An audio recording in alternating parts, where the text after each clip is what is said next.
Even for the Dark Angels, the Inner Circle companions are mysterious and silent in all aspects of their duty. Cloaked in robes and incense smoke to add to their sinister demeanour, their calibanite greatswords paired with the zealotry is no match for flesh, bone and armour alike. Hello, and in this video we'll be painting a Dark Angel's Inner Circle companion to battle ready. Then we'll add some extra tips and tricks to take our model to the next level. The paints we'll be using are on the screen right now. These colours can also be used for most of your Dark Angels in your army, especially if you want them to match Lionel Johnson himself. We've also got a list of the additional equipment we've used, but you can use any brushes you feel more comfortable with. If you're new to painting or want to brush up on your skills, you can check out the Citadel Colour Painting Essentials videos to learn all about paints and techniques. For our Dark Angel, we'll be undercoating in Chaos Black, as it's perfect for all the darker tones to the armour and details we need. We'll also keep a pot of Abaddon Black to hand, just in case we make any mistakes. So let's get painting. Just like with most Dark Angels, we'll start with a base coat of Caliban Green all over the armour plates with a small base brush. Seeing we're starting with a black undercoat, we should only need a couple of thin coats to get a solid green colour. You could even be really neat with your application and leave any recesses between the armour plates still in black, adding more shadow straight away. But you don't have to do this if you don't feel like it or want to save some time. There's also a small robe detail that we'll also paint with this colour too.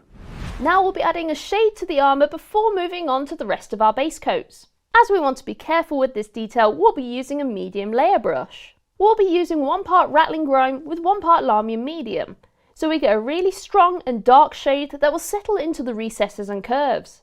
This will also let those raised areas of armour stand out a little in that Caliban Green with very little obstruction from the thin contrast. This is why using Lahmian Medium with contrast paints works so well, as it turns some amazing strong pigments into some strong shades with little work.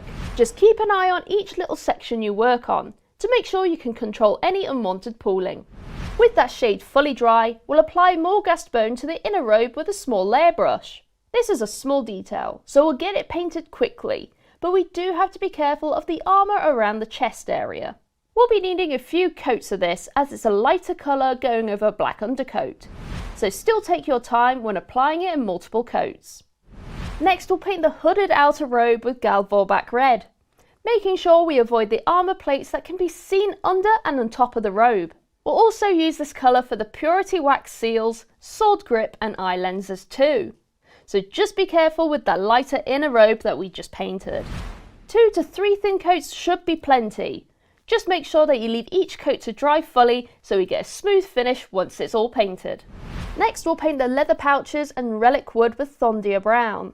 There aren't that many details with this colour, so it should be really quick. But remember to be careful around some of the past few colours we applied. Right, now the leather is done, time for some metallics. For the sword hilt, shoulder trim, incense burners and ornate details, we'll be using Balthazar Gold for a rich and dark gold tone. Depending on the size and placement of the detail, you can use either a small base brush or a small layer brush to get them covered without making too many mistakes. But if you do, don't worry. Just wait for the gold to dry and cover with the previous colours we used. So with those gold details dried, let's add some silvery tones. We'll be using Iron Hand Steel for the sword blade, backpack vents, inside the incense burner, and if you're feeling a little bit adventurous, the armour rivets. Just like with the other base paints, we'll need a couple of coats to get a solid colour, but just be careful if you're painting those rivets. Just keep your small layer brush pointed by rolling it on the palette and just lightly dot the colour on. Do little by little rather than rushing it and making smudges. These rivets are very small and can be tricky, so if you don't feel comfortable or want to save time, you can skip them entirely.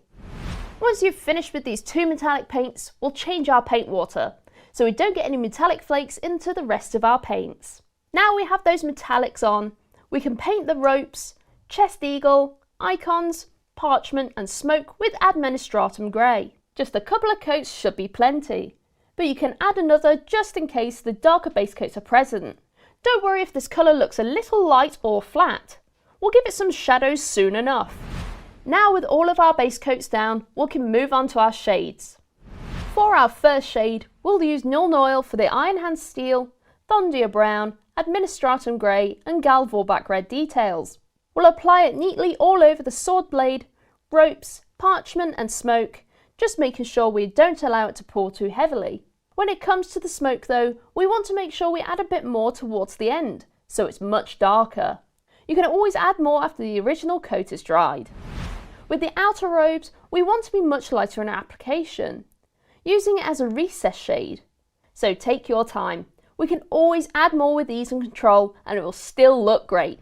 Now we'll use Agrax Earthshade in two ways. For the Balthasar Gold, we'll use it straight out the pot. For the Morghast Bone, we'll thin down 1 part Agrax Earthshade with 2 parts Lahmian Medium. We'll apply it lightly on both colours, as we can always add more to the recesses after our first coat is dried. Now, let's add a quick effect to the Calibanite Greatsword with contrast. And just to add a quick and cool power sword glow, we'll thin down 1 part Frost Heart with 2 parts Lahmian Medium to create a bright blue shade. Then we'll apply this in smaller, random areas on the blade, just as if the light was glinting off some areas or the power is flowing up the blade. Once that first coat is dry, we can add a second to make some areas much stronger in colour, giving us our easy power sword glow. And with that contrast dry, our inner circle companion is now battle ready. You could stop here and paint the rest of your companions, or you can keep watching for a few extra tips and tricks to make your models look even more awesome. For the dark green armour, we'll apply Sybarite Green as our highlight. We want a very thin highlight around the edges of the armour plates that would catch the light the most. So we don't have to apply this on every edge as they may have more natural shadows. This will give us that shiny yet dark effect to our companion's armour. Remember to roll your brush on the palette to get a point to your brush, just like we did when we added those rivets. Next we'll highlight the grey details, such as the parchments, chest eagle, icons, ropes and the incense smoke with Uthran Grey. For the smoke detail, we just want to focus this colour towards the burn area itself, and avoid this colour when it gets towards the end of the darker smoke. For both metallics, we'll use Stormhost Silver for our highlight. We'll focus in the areas and edges that are most visible and that will catch the light, as we don't have to highlight everything. Remember, you can always add as much or as little as you want when it comes to painting your models. Then to finish off, we'll highlight the outer robes, eye lenses, wax seals and weapon grip with Screamer Pink. We just want to pick out the folds and edges of the cloth, so try and get those lines as smooth and as thin as possible. So keep your arms on a stable place like a table, and those highlights will be done in no time at all. And there we are, our inner circle companion is now finished and looking deadly with our massive power sword. Clearly a space marine that you should definitely be wary of, even if they're on your side. Or are they?